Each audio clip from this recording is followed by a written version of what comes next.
All right, 9:23 Eastern Time here. Live look in New York City on this Tuesday morning.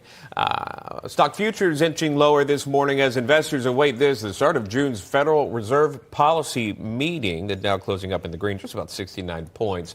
Meantime, President Biden and former President Donald Trump are expected to make dueling pitches to big business this week, actually, on Thursday, set to lay out their vision for 2025 and beyond. Here to weigh in, Thomas Savidge is with the American Institute for Economic Research. William Luther is an associate professor of economics at Florida Atlantic University. And welcome to you both. Thanks for coming on. So a busy week ahead for both the former president and current president. Thomas, what do you think will be the highlights of these speeches, and why now is the focus on the economy? Well, as the saying goes, it's the economy, stupid. And so the big thing is our economic concerns. I think both President Trump and President Biden will try to make a pitch based on economic performance, both during their respective administrations and what could potentially be in the near future.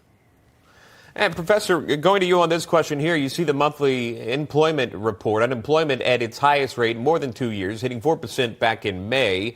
How will Treasury Secretary Janet Yellen defend the current state of the economy? Obviously, there is more that plays into the economy, but just looking at the sheer unemployment numbers alone ticking upward there on your screen, Professor. Well, she has a difficult task ahead of her. That's for sure. A lot of Americans have been struggling over the last couple of years. These most recent numbers are largely driven by changes in labor force participation. So if you look at prime age workers, that is 25 to 54-year-old workers, just prior to the pandemic, we had about 81% of those workers employed. Today, also about 81% of those workers employed. And so we have eventually come around to this post-pandemic recovery, but it's taken a long time. And of course, a lot of workers are not seeing the kind of wage gains that they were expecting to see prior to the pandemic. So a tough case that Yellen's going to have to make. Yes. Will Biden and Trump also address folks who are struggling to make ends meet when it comes to their wages just not matching up with the expenses they're facing? We'll have to wait and see later this week. Also, some tech news we're watching. Elon Musk threatening to ban Apple devices from his companies after Apple had announced a partnership with OpenAI. Musk calling the integration an unacceptable security violation and questioned Apple's ability to ensure user protection. Thomas, tell us where he's coming from here. Do you share those concerns? Well, Mr. Musk seems to be concerned about the security of OpenAI getting access to Apple's information and getting put into, I believe it's the operating system there. But I think that's quite a big gambit on Mr. Musk's part, because I think the latest numbers show that Apple has about, I think, almost 59% of the U.S. smartphone market.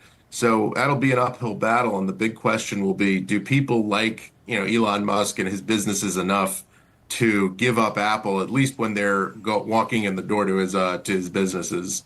In fact, there was a tweet that we have, or a statement on X that was put out, a post reading, quote, this is from Elon Musk, "It's patently absurd that Apple isn't smart enough to make their own AI, yet is somehow capable of ensuring that OpenAI will protect your security and privacy. Apple has no clue what's actually going on once they hand your data over to OpenAI.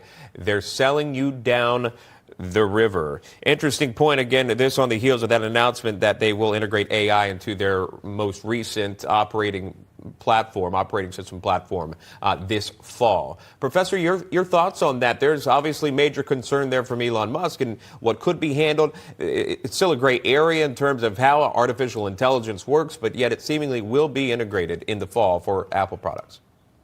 Yeah, it's certainly a big move for Apple. Traditionally, Apple has handled everything on device, and that comes with a lot of security and privacy. If your phone's not sending data to Apple, you don't have to worry about Apple monitoring that data, and you don't have to worry about malicious third parties intercepting that data.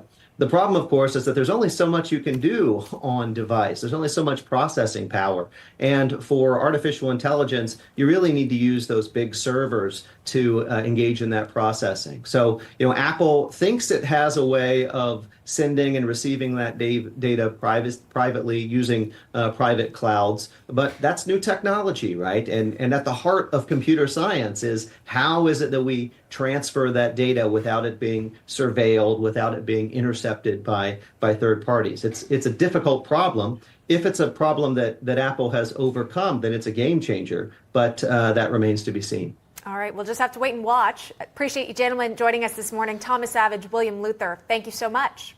Thank you. Thank you. Well, we have some big news here at Newsmax. The network announcing Monday it plans to go public later this year. A lot of our viewers have been asking about buying shares in Newsmax, becoming part of the team. We're also announcing for a limited time that investors can buy shares in Newsmax right now through our special private offering. These are preferred shares offering a 7% dividend. Only accredited investors are eligible to buy them. You can check out the opportunity at newsmaxinvest.com. Newsmax has had some exciting growth. It is now the 4th highest rated cable news channel, just behind CNN, and we reach more than 40 million Americans monthly. Find out how you can become a part owner in Newsmax and join our news revolution. Just go to newsmaxinvest.com today. It takes just minutes, and you can even invest by credit card. It's that easy. newsmaxinvest.com. Still to come on National Report.